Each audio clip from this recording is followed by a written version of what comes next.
ये कहानी हमारे चैनल के सब्सक्राइबर प्रियंका ने भेजी है। ये घटना मेरे भाई के साथ घटी थी कुछ 2 साल पहले। हम दादर में रहते थे। घर का रिनोवेशन का काम शुरू किया था और इसी वजह से हमारी पूरी फैमिली कुछ दिन के लिए भांडुप हमारे चाचा के घर रहने चली गई। चाचा का घर चौल में था। चाचा के बड़े बेटे की शादी तय हुई थी और वो मेरे बहुत करीब थे। हम हमेशा अपनी सारी प्रॉब्लम और खुशियां एक दूसरे के साथ शेयर करते। शादी के कुछ 3-4 दिन पहले हमारे और भी रिश्तेदार भांडुप के घर में आ गए। जगह कम होने के कारण चाचा ने पड़ोस के 2 घर जो खाली थे 3 दिन के लिए रेंट पे ले लिए। मेरे चाचा का बेटा जिसकी शादी होने वाली थी वो अपने कजिन्स के साथ एक रूम में सोता था। हल्दी की पहली रात सब करीबन 11:30 तक सो गए। प्यास लगने के कारण भाई की नींद टूटी। उसने आंखें खोली और सामने का दृश्य देख वो डर गया। उसके सामने एक औरत खड़ी थी। वो औरत घर के खिड़की से बाहर देख रही थी। मेरे भाई की तरफ उसकी पीठ होने के कारण वो उसका चेहरा देख नहीं पाया। डर के मारे उसके पसीने छूट गए। उसने आसपास नजर घुमाई तो सब शांति से सो रहे थे। उसने भी अपनी आंखें बंद कर ली और भगवान का नाम लेना शुरू किया।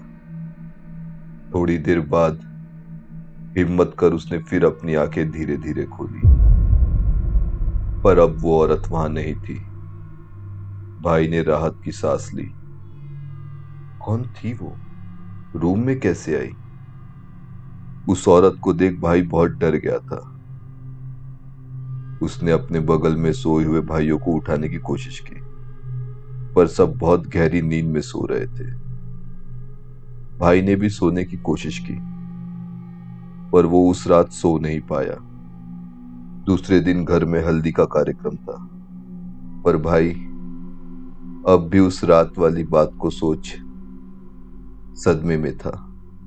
सबने उसे पूछा कि उसके उदास बैठने का क्या कारण है, पर उसने किसी को कुछ नहीं बताया। उसे लगा कि कोई उसकी बात पर यकीन नहीं करेगा।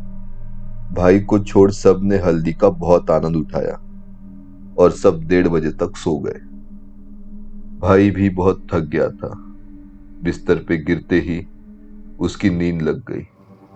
रात को अचानक उसकी नींद फिर टूटी और अपनी नींद भरी आंखें खोल उसने सामने देखा और उसका कलेजा उसके मुंह में आ गया।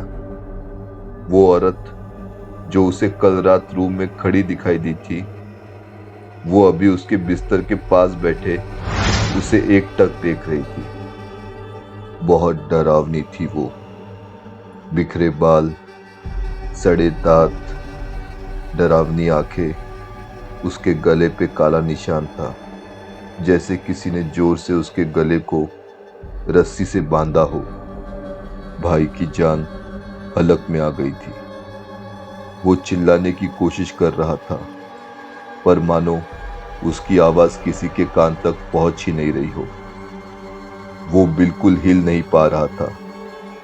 सब कजिन्स उसके आसपास ही सोए हुए थे, पर भाई उन्हें बुला ही नहीं पा रहा था। इसी हालत में कुछ देर रहने के बाद भाई बेहोश हो गया। सुबह घर में हो रहे आवाज से उसकी नींद खुली।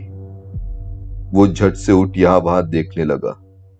घर में सब शादी की तैयारियों में व्यस्त थे। भाई को समझ ही नहीं आ रहा था कल रात जो हुआ वो क्या था, कौन थी वो लड़की, और वो बार बार सिर्फ भाई को ही क्यों दिखाई दे रही है। भाई का दिमाग हिल गया था। तभी चाचा ने भाई को आवाज लगाई, ओ दूल्हे राजा, उठो, शादी है तुम्हारी, जल्दी तैयार हो जाना आज। भाई का मुरझाया चेहरा देख मुझे कुछ अलग लगा। मैंने भाई के पास जाके देखा तो भाई को बहुत बुखार था। बुखार से उसका पूरा शरीर तप रहा था। मैंने ये बात चाचा को बताई। चाचा ने तुरंत भाई को दवाई दी और उनसे पूछा, बेटा क्या हुआ, सब ठीक तो है ना? भाई ने चाचा को सारी बात बताई। भाई की बात सुन चाचा ने भाई से कहा, बेटा तू डर मत, मैं अभी देखता हूं क्या करना है। सबसे पहले चाचा ने पंडित जी को कॉल किया और जल्द से जल्द घर आने के लिए कहा। फिर वो किचन में गए और उन्होंने हाथ में राई और नमक लेकर भाई की नजर उतारी। कुछ ही देर में पंडित जी घर आए। भाई से उन्होंने बात की और भाई की सारी बात सुनने के बाद उन्होंने उसके कलाई पे रक्षा सूत्र बांधा और हिम्मत रखने को कहा।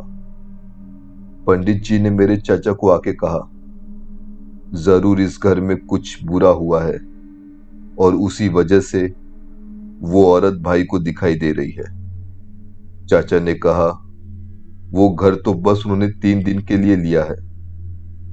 चाचा ने घर के मालिक को कॉल लगाया और कॉल कर उनसे थोड़ी गहराई में पूछताछ की।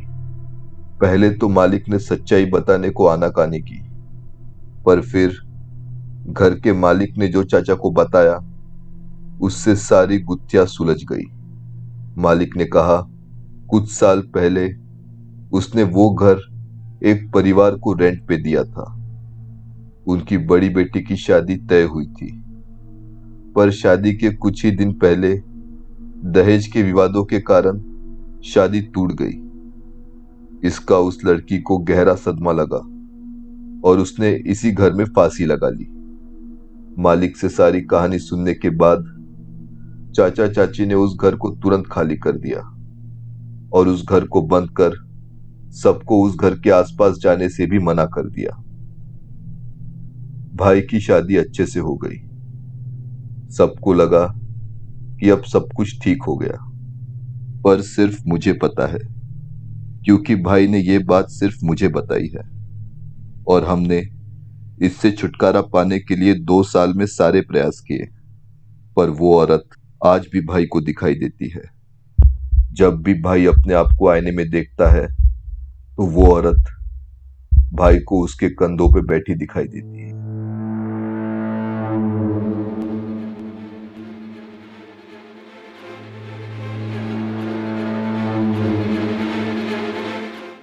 आपको ये कहानी पसंद आई है तो वीडियो को लाइक करें और चैनल को सब्सक्राइब करें।